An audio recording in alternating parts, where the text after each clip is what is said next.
everyone, welcome back to my class of mathematics, my maths, my methods. हम कर रहे हैं क्लास 12th में चैप्टर 6 एप्लीकेशन ऑफ डेरिवेटिव्स, जिसकी फर्स्ट एक्सरसाइज 6.1 हमारी कंटिन्यू थी, मोर देन हाफ कर चुके हैं, उसी को आगे हम कंटिन्यू कर रहे हैं। क्वेश्चन नंबर 13 देखिए, exercise 6.1 question 13। A balloon which always remains spherical has a variable diameter 3/2 into 2x plus 1. Find the rate of change of its volume with respect to x. एक balloon है जिसका diameter है variable, means change हो सकता है, changeable है diameter. तो diameter is 3/2 into 2x plus 1. We have to find the rate of change of volume with respect to x. Volume हमारे पास sphere का क्या होता है, क्योंकि balloon की shape spherical है, तो volume of sphere is 4/3 pi r cube. We need radius. ये था डायमीटर, तो पहले हम रेडियस फाइंड करेंगे। Radius is half of the diameter, 3/4 into 2x plus 1. Then the volume is 4/3 pi into r cube. This is the radius. इसका cube हो जाएगा, इसको सिंपलीफाई कर लेते हैं। We got 4/3 pi into cube of 3/4, 27/64 into 2x plus 1 whole cube. Now we will differentiate it. अब इसको हमें क्या करना है, डिफरेंशिएट कर लेना है। इसको कैंसिल कर, और से ये कैंसिल हो जाएगा 16 पे, और ये कैंसिल हो जाएगा 9 पे। Now differentiate with respect to x. x के रिस्पेक्ट में ही पूछा है इन्होंने, तो हम x के रिस्पेक्ट में ही डिफरेंशिएट कर लेते हैं। dv/dx it is equals to क्या बनेगा, this is 9/16 pi, 9/16 pi into differentiate करते हैं इसको, डेरिवेटिव पावर आ गया जाएगी 3 into 2x plus 1, पावर में से 1 रिड्यूस, मल्टीप्लाई में क्या होगा, पावर को हटाने के बाद जो फंक्शन बचेगा उसका डेरिवेटिव, ये फंक्शन है, और d/dx करेंगे इसका तो क्या आएगा 2, तो इसके मल्टीप्लाई में इसका मैं डेरिवेटिव डायरेक्ट लेता हूं, 2 हो जाएगा, ये 2 से कैंसिल 8 पे। So we got finally dy/dx is 27/8 pi into 2x plus 1 whole square. ये हो जाएगा इसका डेरिवेटिव। Question number 13। तो अगला क्वेश्चन, इसके बाद हमारा नेक्स्ट क्वेश्चन नंबर 14। क्वेश्चन कहता है sand is pouring from a pipe at the rate of 12 centimetre cube per second. एक पाइप से मिट्टी गिराई जाती है और उस मिट्टी के गिरने की जो रेट है वो 12 सेंटीमीटर क्यूब पर सेकंड में गिवन है। क्यूब पर सेकंड किस चीज को इंडिकेट कर रहा है, ये rate of change of volume है with respect to time, centimetre cube per second, तो volume with respect to time है 12 centimetre cube per second. The following sand form a cone, और जब मिट्टी गिराई जाती है तो उससे क्या बनता है, कोन बनता है। मिट्टी गिराने से इस शेप में एक कोन बन के आता है, ठीक है। ये कहता है the height of the cone is always 1/6 of the radius of the base. क्या गिवन है, according to question height is given as 1/6 of the radius of the base, ये चीज गिवन है, ठीक है। वॉल्यूम ऑफ कोन कितना होगा, let r is the radius and let h be the height of the cone. Now what is the volume of cone, we know that volume of cone is cone का volume कितना हो जाएगा भाई, it is 1/3 pi r square h, means v is equals to 1/3 pi r square h। Question में पूछा गया है find the rate of change of its height. Height में rate of change means dh/dt पूछा है when h is given as 4 centimetre. अगर h की value 4 centimetre है तो dh/dt क्या होगा।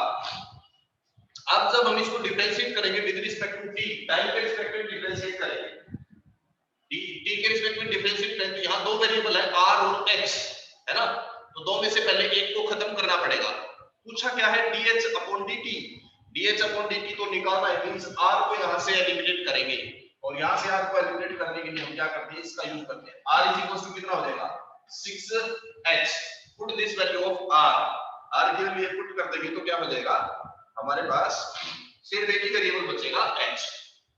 सो now volume is equal to 1/3 pi r square, r is 6h square into h, ये बन जाएगा। स्क्वायर हो तो इसका वॉल्यूम इज इक्वल टू 6 का square 36 upon 3 pi h square ये और h क्यूब हो गया। Differentiate it with respect to t, differentiate with respect to t, t के रिस्पेक्ट में, क्योंकि वॉल्यूम का डेरिवेटिव t के रिस्पेक्ट में दे रखा है तो हम h का भी t के रिस्पेक्ट में निकालेंगे।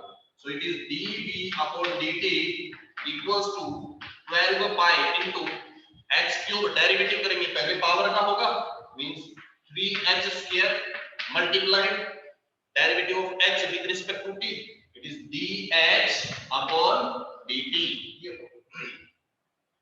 Now put the value of h and dv upon dt। dv upon dt कितना दे रखा है, वॉल्यूम में कितना चेंज है 12 centimetre cube per second, given that dv upon dt is equal to 12 centimetre cube per second and when the height of the cone is 4 centimeter, ये दे रखी है। We have to find dh upon dt. So put up these values. So we got 12. This is 12 is equals to 12 by into में 3h square, 3 into h square into dh upon dt. So from here we can easily find dh upon dt. dh upon dt will be 12 upon 12 से 12 cancel हो जाएगा, वैसे तो 4 का square 16 into 3 48, ये cancel. So dh upon dt is we got it is 1 upon 48 pi, 1 upon 48 pi, क्योंकि rate of change of height है with respect to time, it will be centimetre per second. या pi की value put up करो तो value put up कर सकते हो 22/7, otherwise जितना छोड़ दो 41 upon 48 pi, this is rate of change of height dh upon dt with respect to time. So next हमारे पास नेक्स्ट क्वेश्चन है 16 15 16 17 18 चारों एक जैसे हैं, इसमें से करा देता हूं। क्वेश्चन है the total revenue in rupees received from the sale of x units of products is given by, एक प्रोडक्ट बेचा जाता है उसकी x नंबर ऑफ यूनिट्स बेचने पर जो टोटल रेवेन्यू है वो इतना है। कहता है find the marginal revenue, margin कितना हुआ वो निकालना है हमने। मार्जिनल रेवेन्यू क्या होगा, मार्जिन कब होगा, जब इस रेवेन्यू में कुछ चेंज आएगा, कुछ बढ़ेगा या घटेगा तो लॉस होगा, बढ़ेगा तो प्रॉफिट होगा, ऐसा ही है ना। तो इसमें अगर कुछ चेंज आएगा तभी मार्जिन मिलेगा हमें, है ना।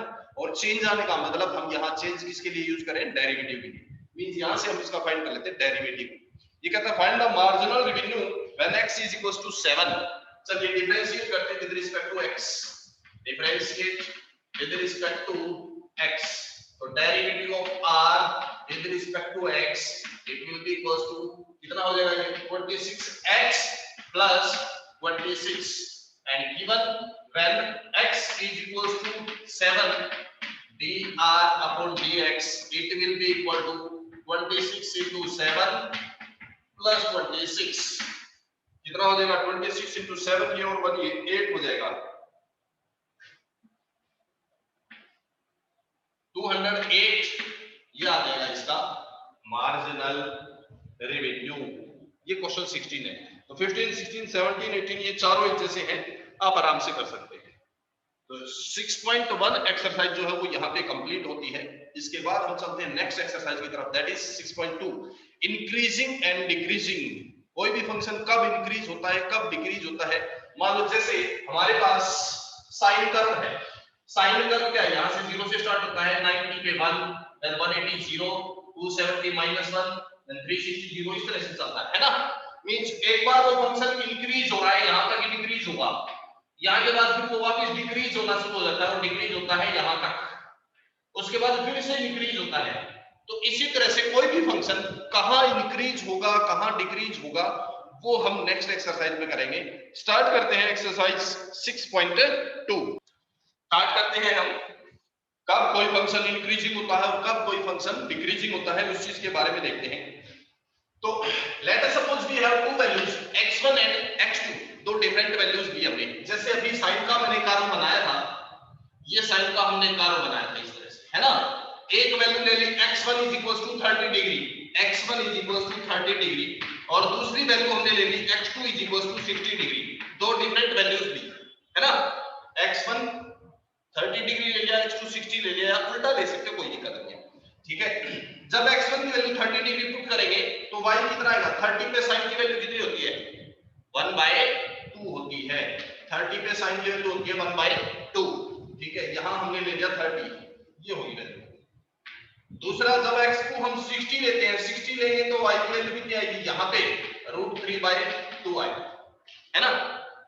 तो हमने x1 से x2 की तरफ लेस से ग्रेटर की तरफ लिया, x1 लेस लिया, x2 ग्रेटर, यानी कि राइट साइड की तरफ हम मूव करते हैं तो y क्या आता है, x1 पे 1/2 और x2 पे √3/2।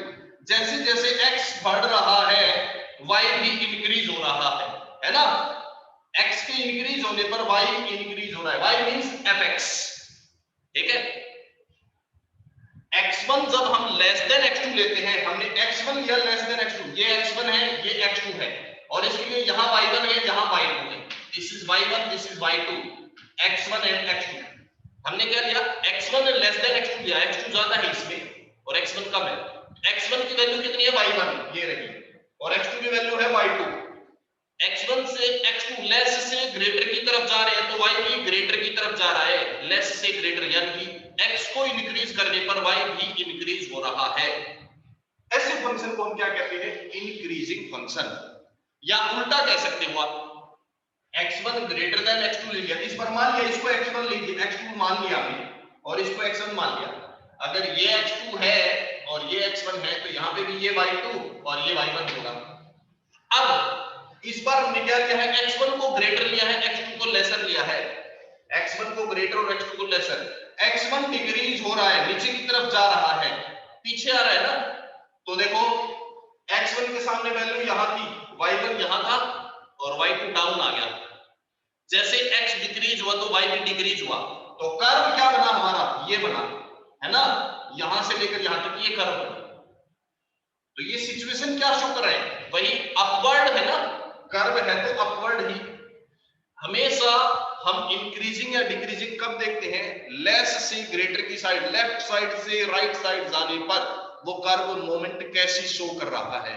अगर लेफ्ट साइड से राइट साइड जाने पर कर्व की मोमेंट अपवर्ड है तो वो इंक्रीजिंग होगा, डाउनवर्ड है तो वो डिक्रीजिंग होगा।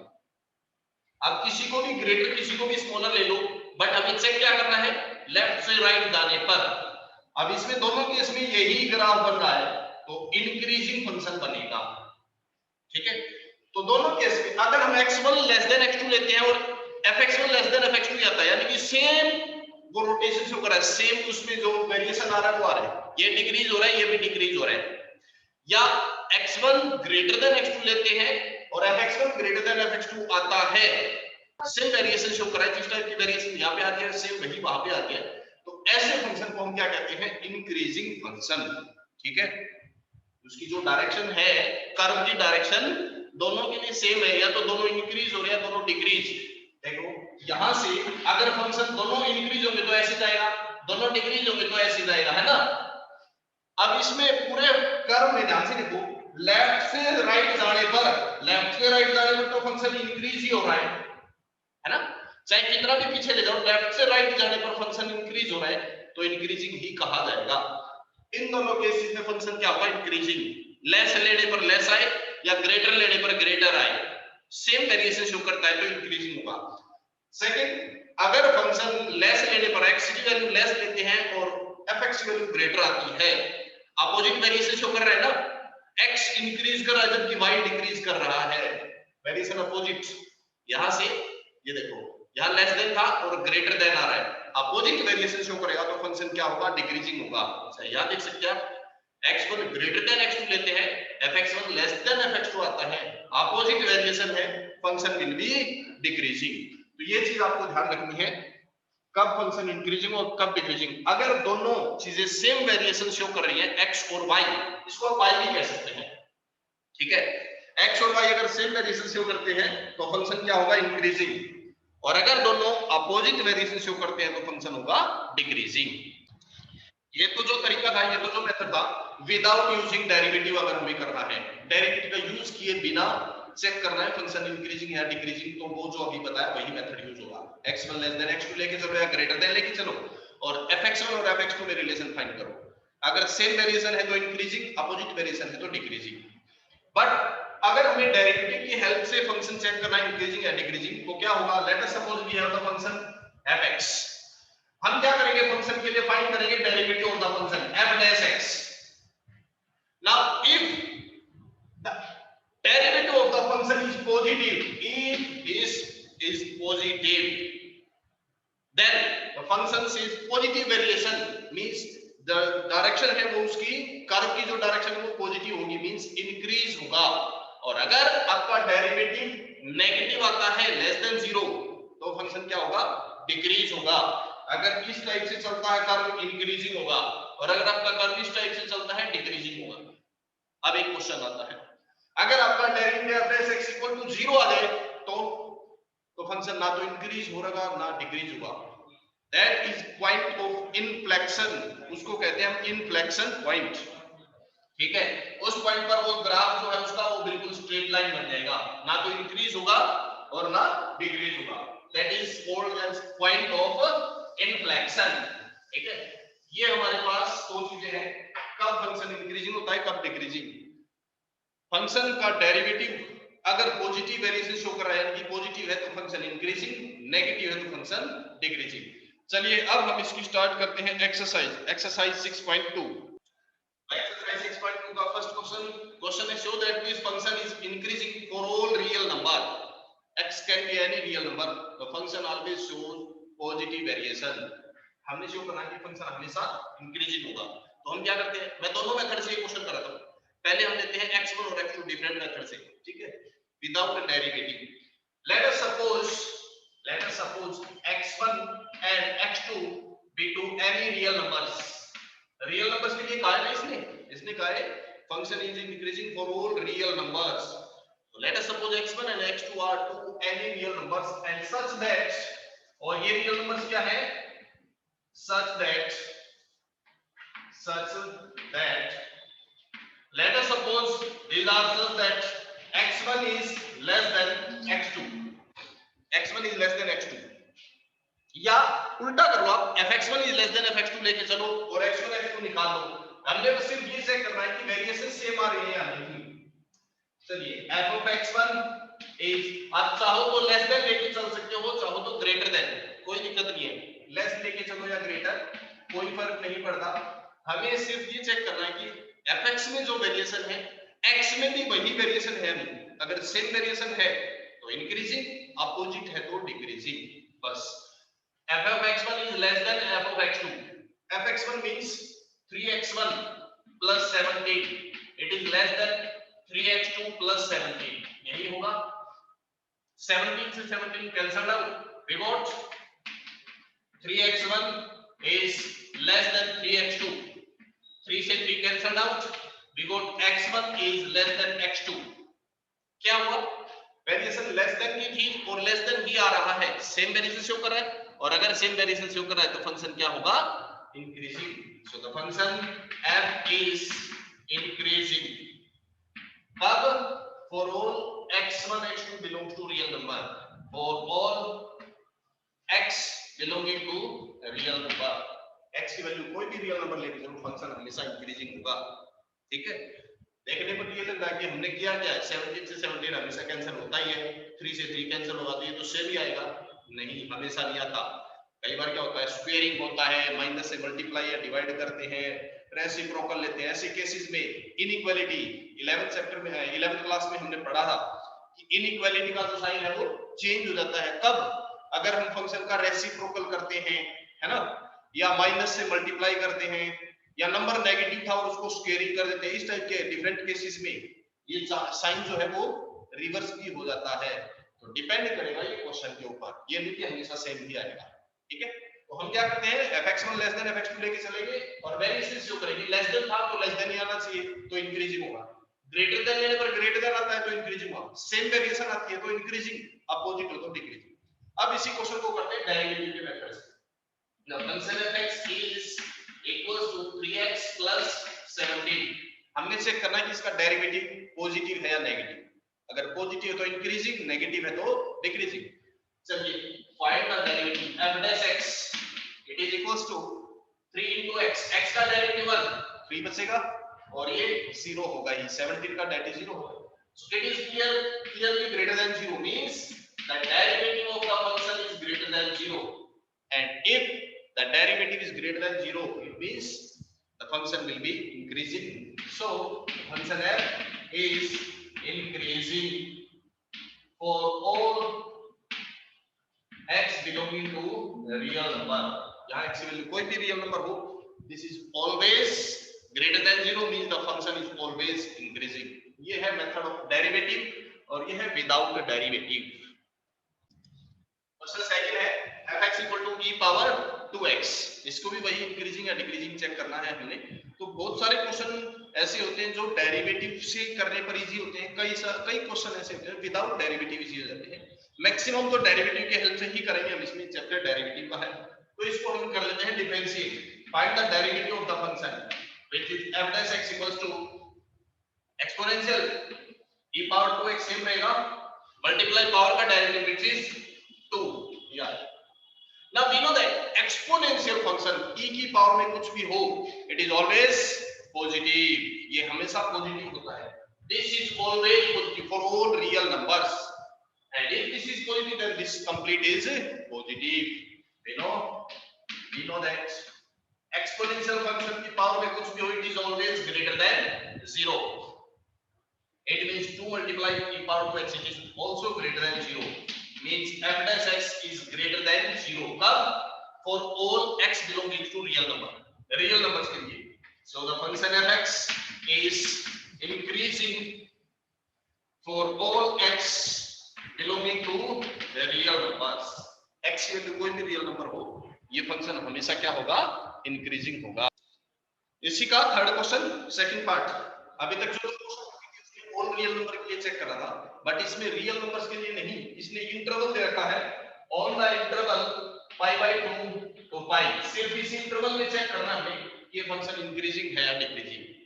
Okay let's find the derivative f dash x. sin x का डेरिवेटिव क्या होगा? cos of x. It is cos x. अब हमें चेक करना है कि ये फंक्शन पॉजिटिव है या नेगेटिव. डेरिवेटिव पॉजिटिव है या नेगेटिव कब? when x lies in the interval π/2 से π. चलिए when x belongs to the interval π/2 to π means कौन सा क्वाड्रेंट हुआ? सेकंड क्वाड्रेंट है और सेकंड क्वाड्रेंट में cos क्या होता है? Negative. we know that cos is negative in second quadrant. when x lies in this interval then cos x is negative means less than 0 है ना. या नेगेटिव लिख दो चाहे लेस देन 0 लिख दो, एक ही बात है. It means f dash x is less than 0. Derivative negative variation show करता है तो फंक्शन क्या होगा? Decreasing. So the function f is decreasing. ये फंक्शन क्या होगा? डिक्रीजिंग. कब? In this interval, in the interval π/2 to π. in this interval the function will be decreasing क्योंकि डेरिवेटिव जो है वो नेगेटिव वेरिएशन शो कर रहा है. ओके तो ये था हमारे पास third question second part. First भी ऐसा ही है इसका, आप इजीली कर सकते हैं. वो 0 से π/2 फर्स्ट क्वाड्रेंट में पूछा है और फर्स्ट में cos क्या होता है? पॉजिटिव, तो उसमें इंक्रीजिंग बन जाएगा. थर्ड पार्ट इसका सी पार्ट है, वही sin x फंक्शन है बट इस बार इंटरवल 0 से π बना दिया इन्होंने. f dash x क्या है? cos x. अब 0 से π के इंटरवल में यानी कि फर्स्ट और सेकंड दोनों क्वाड्रेंट में देखा जाए तो फंक्शन क्या है? पॉजिटिव या नेगेटिव? cos x फर्स्ट और सेकंड में. अब cos फर्स्ट में पॉजिटिव होता है और सेकंड में नेगेटिव होता है. इसका मतलब इस इंटरवल में कहीं पे वो पॉजिटिव है कहीं पे नेगेटिव है, तो पूरे इंटरवल में वो सेम वेरिएशन शो नहीं कर रहा. इसका मतलब वो फंक्शन ना तो इंक्रीजिंग कहा जाएगा और ना ही डिक्रीजिंग. दोनों वेरिएशन शो कर रहा है, एक ही इंटरवल में दोनों वेरिएशन शो कर रहा है. function is neither increasing nor decreasing. Or you can find the sub parts of the interval. इस इंटरवल के सब पार्ट फाइंड कर सकते हो आप. कैसे? let us put f dash x equals to 0.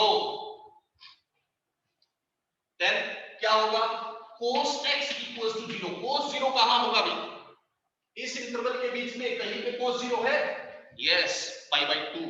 so x is π/2. ये आया, ये इसका क्रिटिकल पॉइंट हो गया. यानी कि इस पॉइंट के ऊपर उस कर्व की वेरिएशन जो है वो रिवर्स हो जाएगी, चेंज हो जाएगी. So we have what are the interval, intervals are, intervals क्या क्या बन गए, इंटरवल्स बने हमारे पास एक तो 0 से π/2 एंड दूसरा क्या बना π/2 से π, ये दो इंटरवल बन गए। और अब इन दोनों इंटरवल में फंक्शन क्या कर रहा है, शो कर रहा है नेगेटिव वेरिएशन 0 से π/2 फर्स्ट क्वाड्रेंट में on the interval 0 to π/2 f dash x क्या होगा भाई, f dash x क्या है cos x, 0 से π/2 यानी फर्स्ट क्वाड्रेंट में cos क्या होगा negative, means this is negative, so decreasing in this interval and on the interval π/2 to π, इस इंटरवल की बात की जाए तो f dash x क्या होगा, सॉरी 0 से π/2 फर्स्ट क्वाड्रेंट था, फर्स्ट में cos पॉजिटिव है तो यहां डिक्रीजिंग बनेगा, इंक्रीजिंग, ठीक है। और π/2 से π सेकंड क्वाड्रेंट, सेकंड में cos क्या होता है नेगेटिव, तो यहां क्या होगा decreasing, so decreasing in this interval. इसका मतलब 0 से π का जो कंप्लीट एक इंटरवल है उसमें दो अलग अलग चीजें शो कर रहा है, इस इंटरवल पे वो ना तो इंक्रीजिंग होगा ना डिक्रीजिंग, ठीक है। तो ये हमारा क्वेश्चन था इसका थर्ड। आज के लिए हम इतना ही करते हैं, नेक्स्ट क्लास में इसके आगे क्वेश्चंस के साथ फिर से मिलते हैं, तब तक के लिए thank you very much, have a nice day, bye bye.